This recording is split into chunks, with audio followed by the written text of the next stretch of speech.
I'll discuss annexation of Cachar, annexation and amalgamation of Cachar to the British Dominion.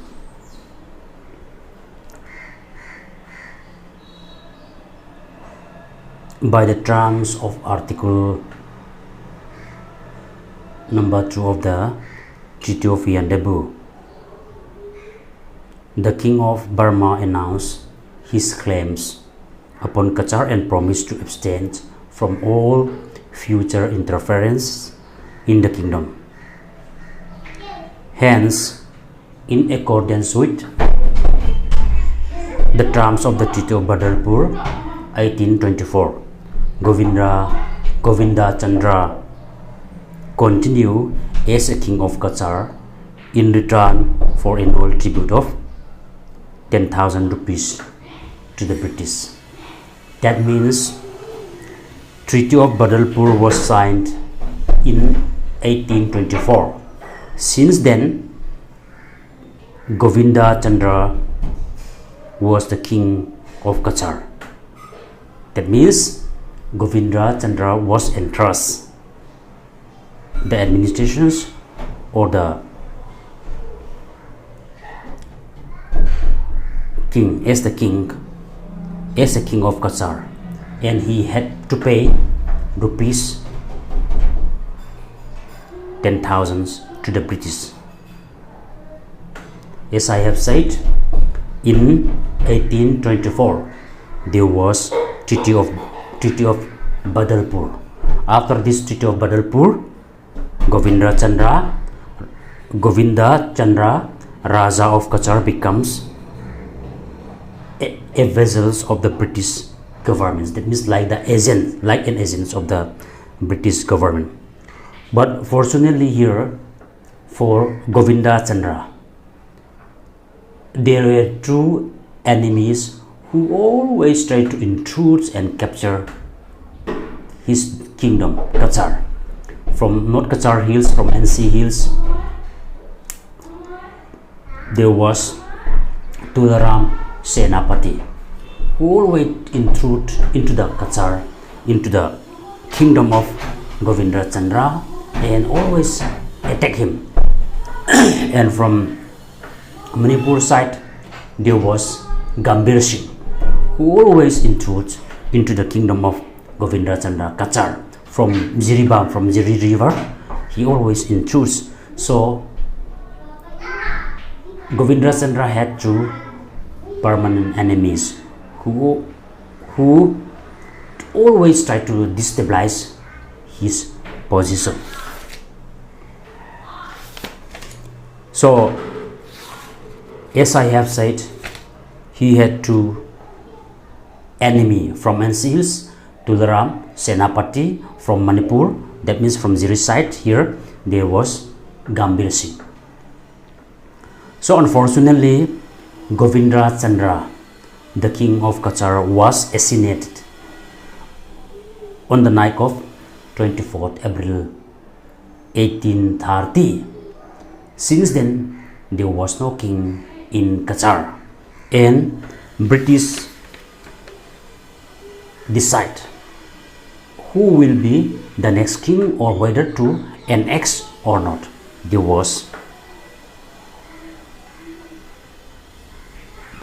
was discussions, or there was what we call discussions of the future positions of Cachar. So the authorities at Fort William subsequently refer the matter to the Lieutenant Pemberton and Captain Jenkins.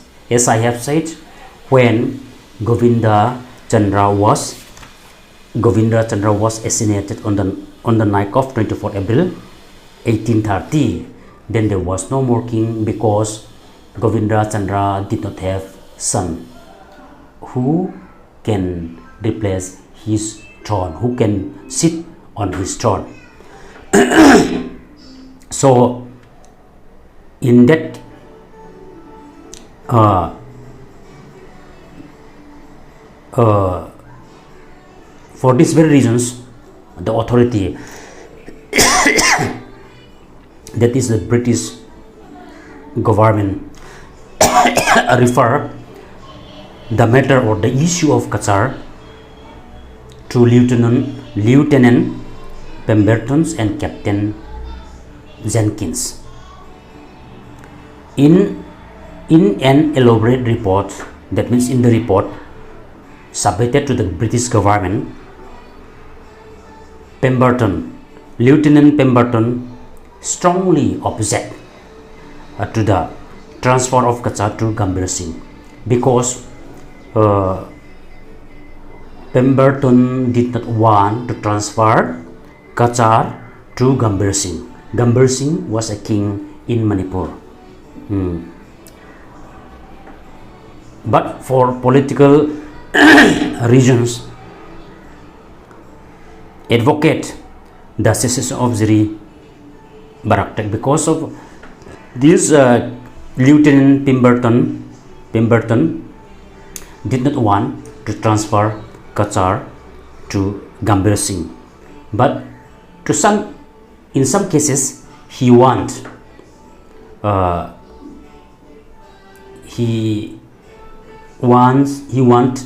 to allow Gambhir Singh to cess of the Ziri Baraktek, there in Ziri Baraktek, between Cachar and Manipur, because of Gambhir Singh always in truth, and to some extent Gambhir Singh was very helpful for the British government, because of he to some extent he can block or he can help British government from the intrusions of the Burmese.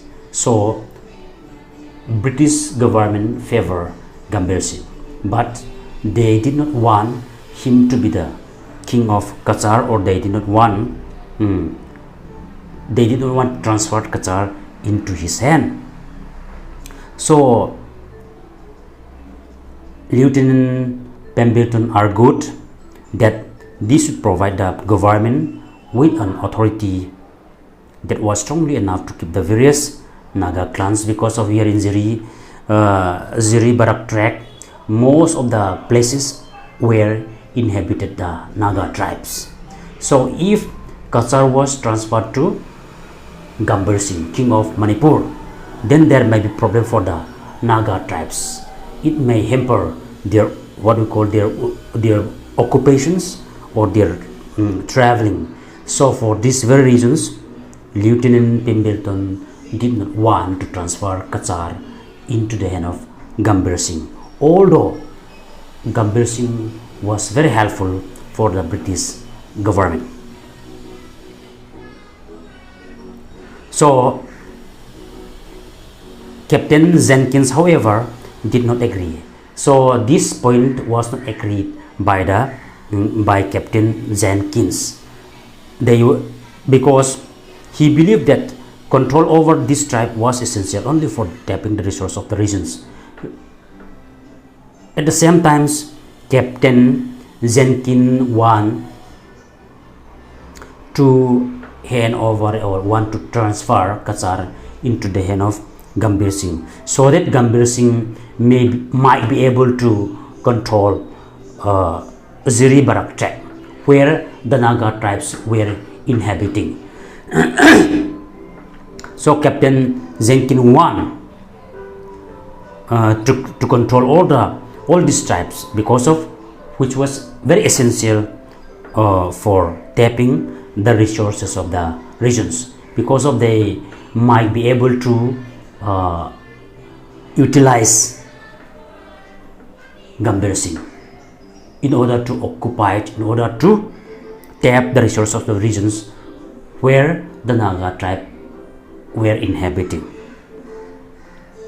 Moreover, Captain Jenkins point out that the government had no right to impose a ruler on the people against their wishes. So here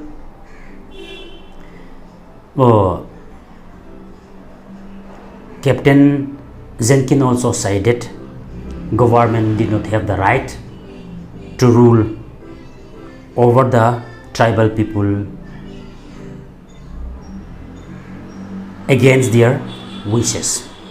But so far as Cachar was concerned, both the officers means British officers, Lieutenant Pemberton and Captain Jenkins,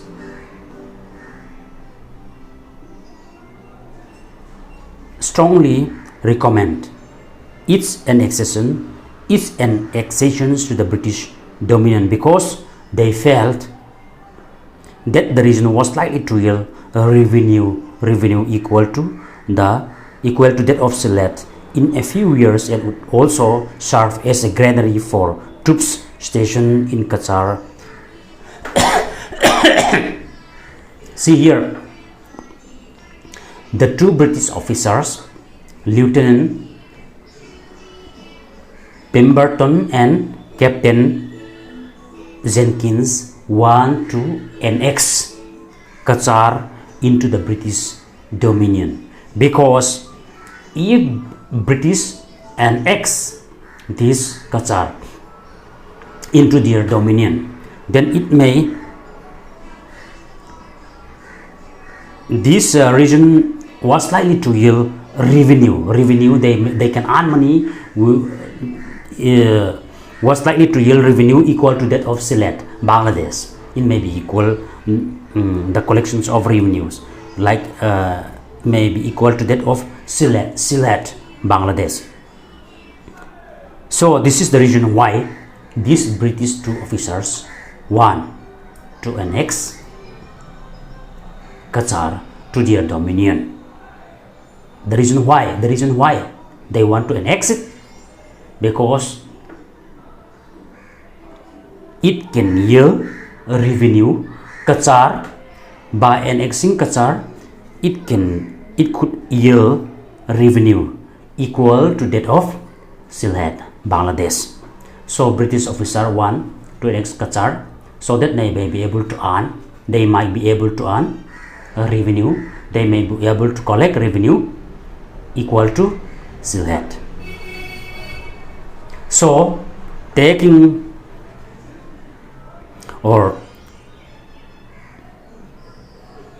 into account all the observations, the company's government taking into account all the observations, the company's government eventually, lastly, decide to annex the plains of Cachar to their dominion for three reasons.